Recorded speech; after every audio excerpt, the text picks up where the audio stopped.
Guess who's the next speaker? Keith Hill, NG Energy. We have been talking about oil. Some of the great petroleum basins of the world are in South America. He's going to tell us all about what's going on in Colombia and that other place, Venezuela. They don't have any oil, do they? Come on up. Thank you. Yeah. Thanks. Is this working? Everybody hear me? Well, I must say I'm impressed. When I saw I was the last speaker, I thought there would be a very scattered group of people there, so appreciate everybody sticking around to hear about oil. A lot of people came up to my booth and said, "What are you doing here? You know, you're an oil guy, and this is a mining conference." Well, the main reason I'm here is because 26 years ago, Rick Rule and Lucas Lundin funded my first company. So I owe Rick a lot of gratitude. He's been supportive of me for many years. I was 25 years with the Lundin Group, and us oil guys used to be in charge in the Lundin Group. We used to be the powerhouse. About 15 years ago, the mining guys started getting better, and now mining has kind of taken over in the Lundin Group and taken over in the world. But happy to hear that some people are thinking oil might be a good trade now. I am probably the biggest oil bull in the world. I have been for the last 25 years, and I continue to be.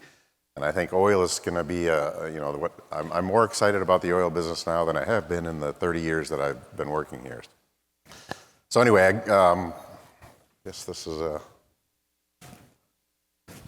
I think people have written off the oil industry for a long time. I like to quote one of the great American authors, Mark Twain, when they published his obituary in the London papers when he was still alive.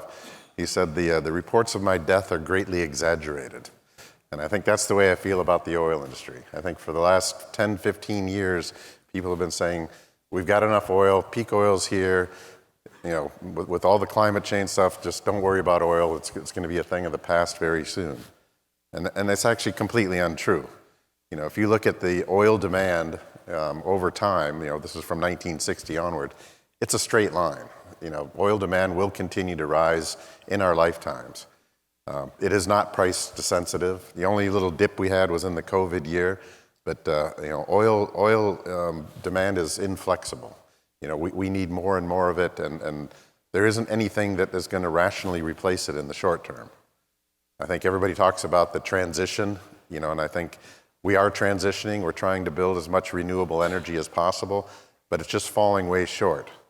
The problem is the renewable ferry isn't going to just come down and turn 1.3 billion cars driven with petrol into electric cars and find the electricity to power them. If you look at the electric needs of AI, there's going to be a huge amount of energy need that is not going to be able to be satisfied by renewable.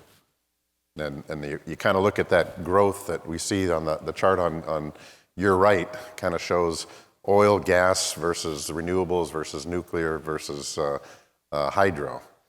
And, the world has spent about $10 trillion now trying to develop renewable energy other than nuclear and hydro, which I think is actually really good energy. And they've gone from 83% fossil fuels to 81% fossil fuels. So, for $10 trillion, we've had a 2% decrease. I think if the people are smoking dope, if they think somehow we're just going to overnight get rid of oil and gas, I think it's going to be here easily to the end of this millennium. And again, I think finally the world is waking up to that. This is a chart that shows how people are investing in oil and gas. And you can see from about 2014 to about 2020, oil and gas investment, particularly exploration, had been dropping dramatically. But somebody woke up around the time of COVID and said, well, hold on a minute, we don't have enough oil and gas, and even the big boys are out exploring again. So I think we're seeing a real renaissance of oil and gas in the world. So after hearing Lobo and hearing myself, obviously you're all sitting there thinking, well, how can I take advantage of this huge oil opportunity? Well, it just happened to be in luck that there's a company here that has what I think is a very low entry price, which Lobo has talked about, a nice stable platform for growth, but also a lot of upside. So again, working with Lundin Group, I'm a real elephant hunter. I do like stable cash flow. I do like a nice project in Colombia that can provide me a lot of money, but that's not why I'm here. I'm here because I want to grow a bigger company. I want the multi-billion-dollar company. And I think there is opportunities in Colombia, and then we're going to talk a little bit about Venezuela. Honestly, the main reason I'm in this company is because I think Venezuela is opening, and I think we have a unique opportunity to get into Venezuela. So starting with Colombia, Colombia is interesting for a few reasons. One, the gas price. If you look at point number 3 there, the rest of the world, the United States was trading gas below $3 yesterday. We're getting $12 an MCF for our gas. And it only costs us about $3 an MCF to produce. So extremely profitable gas market. And the reason is all of the energy, all of the electricity in Colombia is generated by natural gas, and it's a captive market. They only have one small LNG terminal to bring in gas, and they're really a captive market. So they will take as much gas as we can give them at $12 an MCF. I think politics in there, you may have seen the presidential election was just held there. We've got a new right-wing president who's very strong on oil and gas and is very supportive of everything we're doing there. So I think that's going to help us as well. But I think, being tied into this grid, all of our blocks are tied into the grid, the 2 southern blocks where we're producing, and then we've got a big block up in the north that has a lot of upside potential.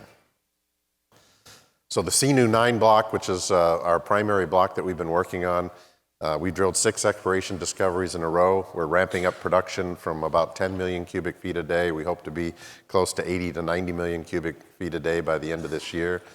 The profitability of that, again, is quite big. I'm a geologist by training, and geologically, this is about as easy as it gets. We're just drilling one fault block after another. They stack up, and they're very low risk. We've had a 100% success rate in all of our exploration drilling. We've got another block up in the north, the Maurel block, the Maria Conchita block, and same thing. Smaller gas fields, 10, 15, 20 BCF gas fields, but very predictable and very high success rate. Again, 100% success rate there. So both of these blocks are building up our production, building up our cash flow, and really providing us a platform for moving these companies forward. Nice thing about this is also the reservoirs. You talk about all the shale guys and having to drill horizontal wells and fracking and doing all this. These are nice conventional sandstones, 15 to 25% porosity, good permeability, no fracking, no horizontals needed. And that's very helpful for us. These will always produce a lot higher rates than shale wells, and they also hold those plateaus. Shale wells are notorious for losing 50% of their volume after the first year. These guys will hang in here for years. And again, I won't go with this, a fairly complicated slide. If you look at that chart on your right-hand side, it talks about how much free cash flow we're getting. I mean, what we're shooting for is the number in that bottom corner. We think by the end of this year, we'll have 80 million free cash flow coming out of these assets. So again, for me, this is building a strong base that we can grow on. And we are looking to grow in Colombia as well. There's a number of other assets around us that we can buy, and there's a number of exploration opportunities nearby us as well. And this chart to me is very important because this shows what, in Colombia, there's 2 major gas fields that have been on strong decline for the last 25 years. And this is the problem in Colombia. All of their electricity relies on this gas, and these fields are going down 5% a year. And there's nothing to replace them other than us. We're the only viable candidate right now to infill this shortage of gas in the short term. Now, in the longer term, and again, a little hard to read this chart, but the upper chart shows gas that's being depleted in the blue and the yellow. That red area is the shortfall. And then the gray area, there are some big offshore gas fields that will be coming online, but they're going to take 3 to 5 years minimum to get online. So we've got this nice little 5-year window where, if you look at the bottom chart, where we're going to be getting that $12 to $14 MCF gas price for as much gas as we can possibly give them over that time. So again, highly profitable and expandable.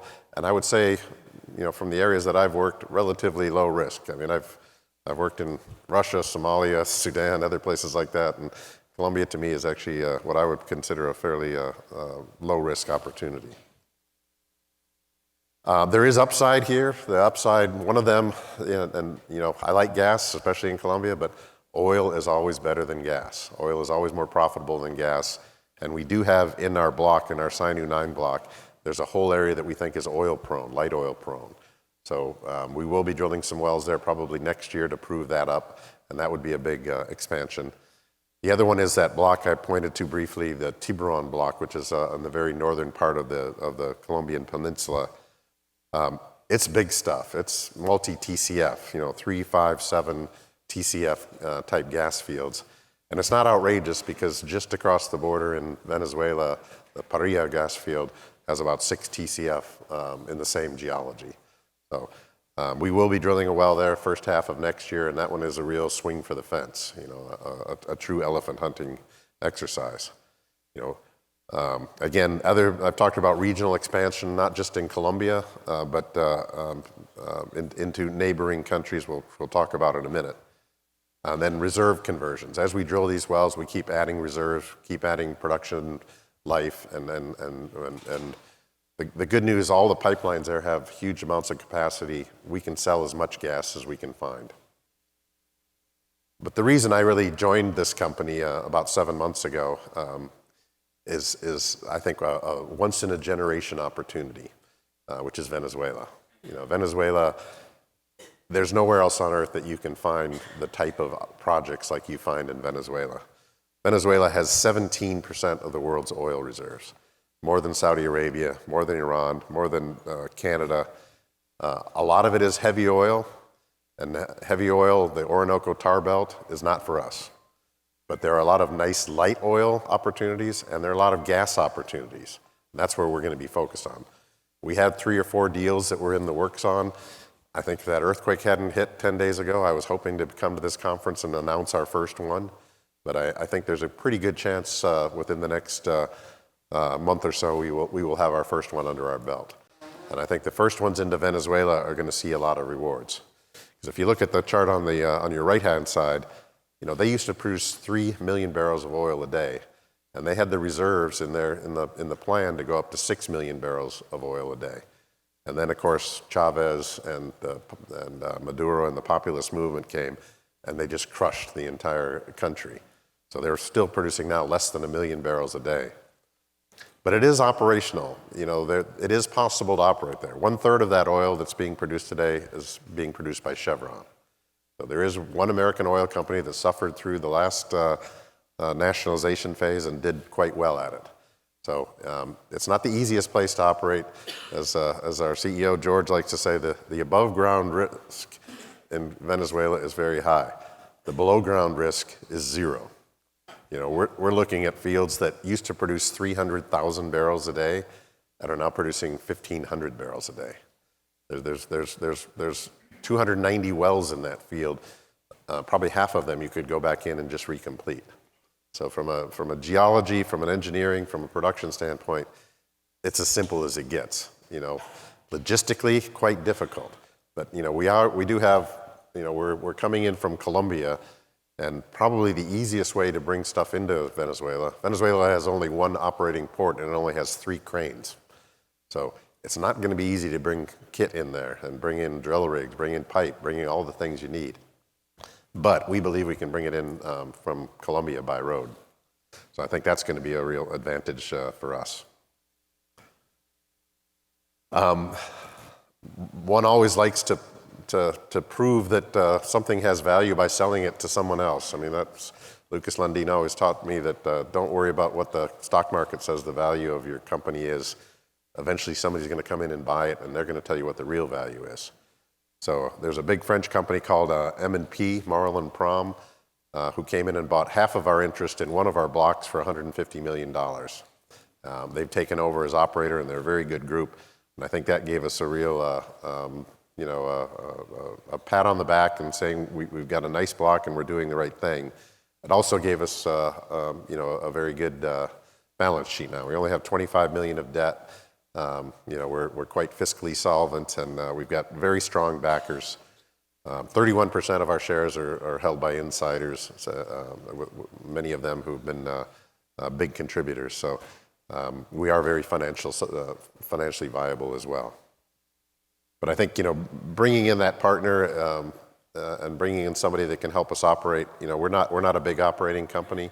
And I think going into Venezuela, we have to, the great American philosopher Clint Eastwood always said, man's got to know his limitations. And I think, there are fields in Venezuela we can handle. There are fields in Venezuela that probably need the big boys to come in.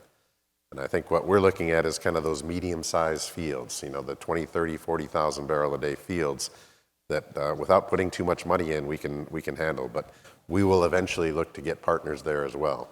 The key for us is sewing up 3 or 4 good opportunities in Venezuela, bringing them to the point where we can bring in a partner and hopefully get paid cash and get carried through the development of those fields. So again, I think we've got a good group of people. George Fonseca is here as well. Born in Venezuela, left 25 years ago, but very well connected still in Venezuela. He's been there 6 times since the reopening of Venezuela in January, he knows the ground quite well, and again, it's got very advanced going. Some of you might know Brian Pabraga. He's kind of a young guy who's done quite well in the resource sectors, not only in lithium, gold, but also his SAF royalty company. He kind of reminds me of a young Lucas Lundin. He's only 38 years old, but he's very hard charging, hard driving, and has the patience of a Lundin, which is very short. But we've also got a good crew there. Leonardo Chavez, who's our VP of Operations, Colombian guy who's been all over the world. He's a guy that basically built all of these fields and will know a lot about going into Venezuela as well. So Vincenzo is actually Venezuelan. He's our subsurface guy. He knows every field in Venezuela. He's a little older than me, which makes him quite old, but he's got a wealth of experience. So again, the investment case, we're here to grow, and growth for us is the most important thing. We'll have a stable, nice growth platform with cash flow in Colombia, but look for big acquisitions in Colombia, big acquisitions in Venezuela, and I think that's where you'll see the 2 to 3 to 4 times your money share price. I think we love Colombia with its gas price, and we will continue to get that in the short term, so that gives us a good stable platform to grow. But I do think we have quite a bit of upside. The first well in Tiburon found 5 TCF of gas. That's a massive game changer for the company. And then again, I think the fact that 31% of our shares are insider held, we have a very strong shareholder supportive base, and I think we're now in a very good position to move forward. So anyway, I think that's getting us even a little ahead of time. So that's all I had for you today, and appreciate you sticking around to listen about oil. And thanks to Lobo for getting a little plug of oil before this. And if Rick is correct, hopefully next year he's talking about bringing a few more of us oil guys in to enjoy this conference as well. Thank you. Thank you.